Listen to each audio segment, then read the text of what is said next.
Good morning. I'm going to share this with Telegram. Let's see what happens if I share. Hello, share live, share link. Let's put this on Telegram as well. Try and get a few more. And we're back. Hello, Brian of London here in my forest. Good to see people joining. It is once again hot and summery. Thanks, invite your friends, invite everybody. Google and Project Veritas and Facebook and more about our legal case, which, well, a few things to say. So, Google, first of all, and Project Veritas. I'm sure most of the people in my circles will have known about Project Veritas's video, which was contained two parts, which was undercover footage of a Google employee who has the most brilliant business title, which I think I'm going to have to co-opt. She was she's the head of responsible development.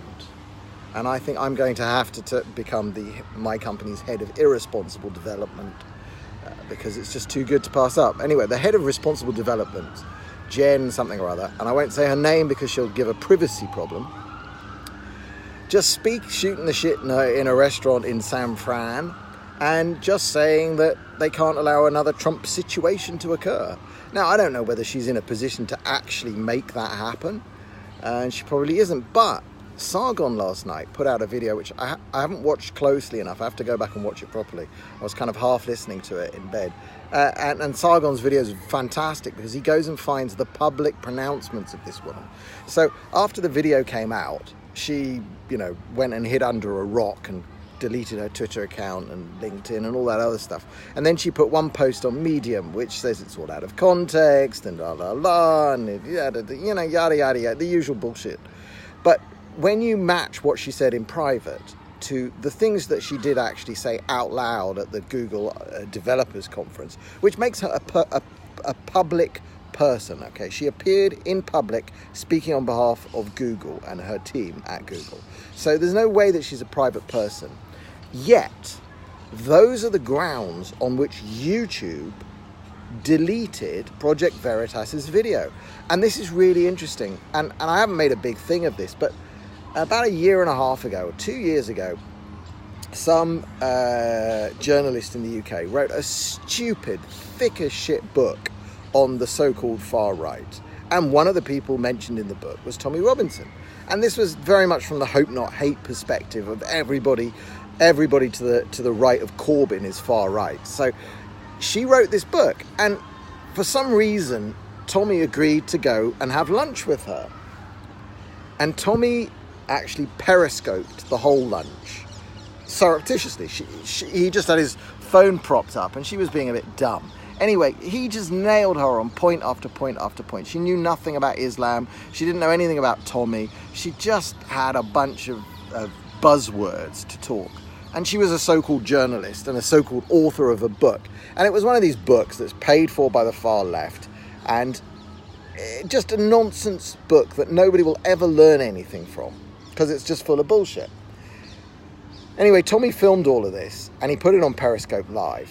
And as I used to do, I captured the Periscope and then I put the Periscope straight up onto Google, onto YouTube. Within a couple of days, that video was taken down with a privacy complaint by this woman. Exactly the same way in which Project Veritas's video was taken down. And under the similar circumstances, it is not illegal, by the way, in the UK or in California where Veritas did their video to do one party filming. So to surreptitiously film another person, and it is definitely not illegal if it is newsworthy, and which it certainly was in that case, and it was even in the case of Tommy and this silly author. But nevertheless, the video came down. So what I did was it was a long, boring, tedious video, except for about 2 minutes that were decent. So I chopped the 2 minutes out of context. Actually, they weren't out of context. I gave a good 2 minutes, and I put a big yellow smiley face over her face, and I disguised her voice, and that video remains on YouTube. So F you, stupid author, whose name I can't even remember because you're so insignificant that I've forgotten, and I'm not even going to try and remember the name. But those were the grounds on which Project Veritas's very successful and very important video uncovering yet another piece of evidence in the huge pile of evidence that shows Google is trying to pervert democracy and to pervert Western civilization with this kind of far left, everybody must think the way we do.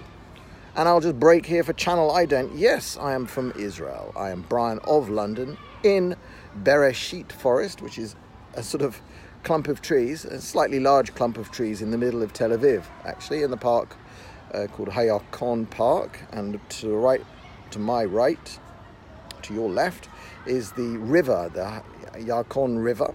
And I'm sitting in this park after I walk, and I am in Israel. And I am not in Palestine because Palestine has not ever been a real country. Palestine today is an invented artificial identity invented in the late 50s, early 60s to destroy the Jewish nation of Israel. That's my last word on the subject. I am an indigenous Jew living on my indigenous land where Judaism was born and where my people come from and had our cultural and religious coalescence. That is the land of Israel. As everybody knows, really, but Palestinians just choose to identify as something, anything, to be an Arab that can supplant Jews who have now returned home in great numbers, and we're holding the place. Anyway, I will ignore future comments of nonsense. Back to Google and Project Veritas. In fact, I'm just going to mute you so I don't have to see you. Project Veritas, fantastic work all along. And this Google thing, and now they've got more documents and more insiders coming forward. And what we're going to discover, and it always comes back to this essay that I talk about from time to time, Modia and Mundia. My favourite way of separating the world into clumps politically that I can deal with is not left and right. It's people who deal with the real world and have to live in the world of science and agriculture and building things and engineering and dealing with real solid concepts. And that includes computer engineering and designing computer software that works, or fabulously impressive cryptography that secures our communications, or Bitcoin or cryptocurrencies. People who invent that kind of stuff have one kind of brain.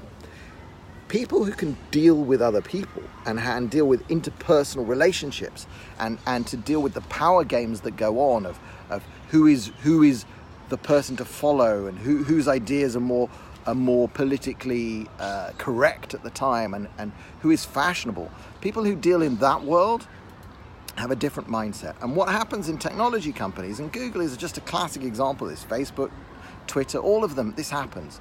They're built by the engineers.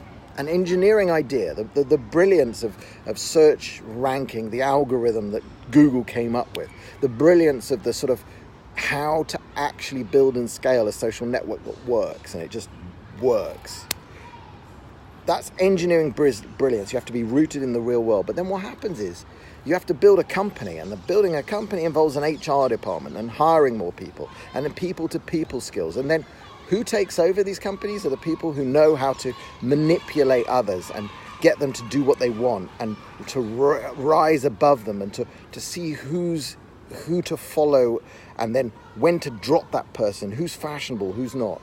These are the two clumps of the world. And all of these tech companies in Silicon Valley have been captured by this people, what my friend calls these two worlds, Modian and Mundian. Modia is the world of real things, of building, of farming. That's why Alexandria Ocasio-Cortez, a classic a classic Mundian. She lives in the world of people. But when she sees a plant growing, she's totally shocked by this, because that's Modian, that's real world. She has no link to the real world, to farming, to how things get built. None at all. She just totally knows how to do power games, and who's in power and who's down, and that was the language that Jen and I used in the Google video. That's this very, very dangerous language of power dynamics, and it leads you to a political philosophy that promotes equality of outcome rather than equality of opportunity. What engineers know is that you can all design a bridge, and you can design many bridges, but the only ones that work are the ones that are going to actually stay up and follow the laws of physics and work.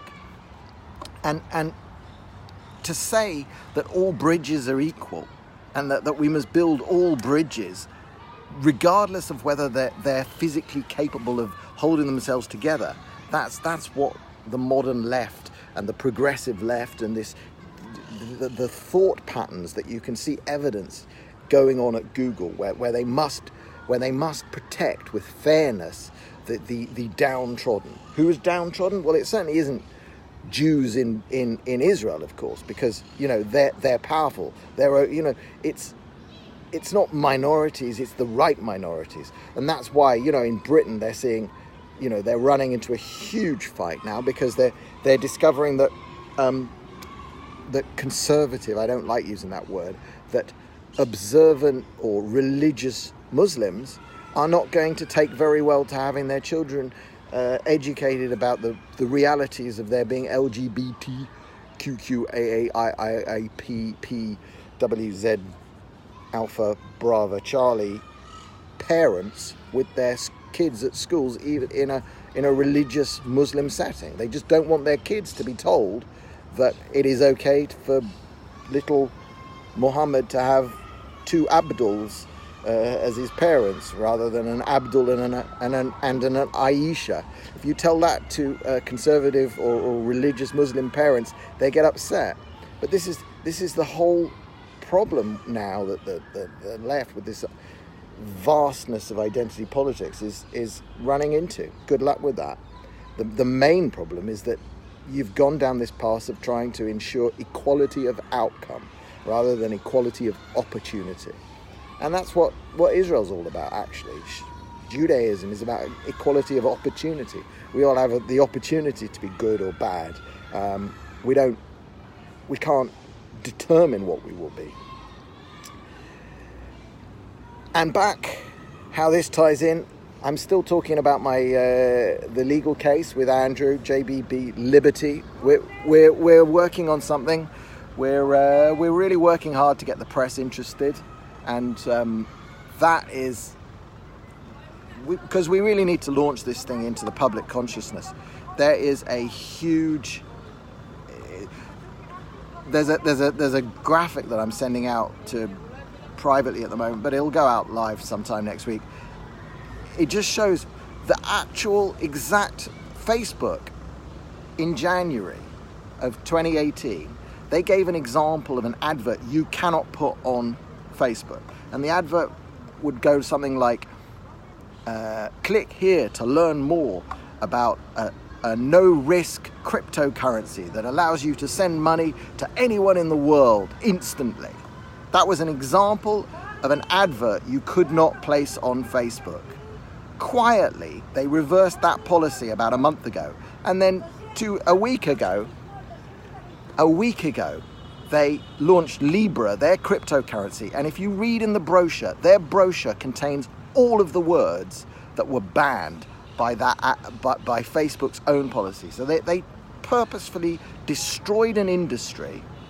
They did everything they could to destroy an industry just over a year ago. And now they launch into it with $1 billion massive play to capture that industry.